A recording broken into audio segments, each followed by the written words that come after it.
a ce mutum ƙarfe nawa yanzu ka tafi aiki yanzu kusan awa ka nawa baka dawo gida ba. Uwar gida ran gida sha zaman ki huta daram. Wai ɗan Lami.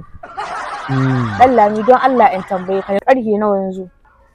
Shanito wai tana ma can. Rashin sanin muhimmancin agogo watan ko wayan ma can kaka baro ta. To wallahi. Dan Lami wanga lokaci ka saba dawowa gida fi sabilillahi mi ka tsaishe. Ko ne uwar gida ki yayyafa mu zuciya ki ruwan sanyi. Aiki na ka rike ni ke sai na aiki na ka rike. Amma kai na san ba wanga lokaci ka saba dawowa ba ko yanzu baka tashi aiki bai tashi rike ka ba sai yanzu. Ki hankuri.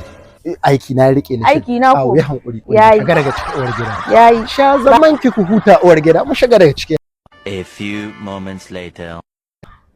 Amma uwar gida wallahi dai ta kai ta wani lallami mijin gana ta wallahi yanzu in ba don ta mai san garmaho ba karfe da yanzu har yanzu a ce bata dawo ba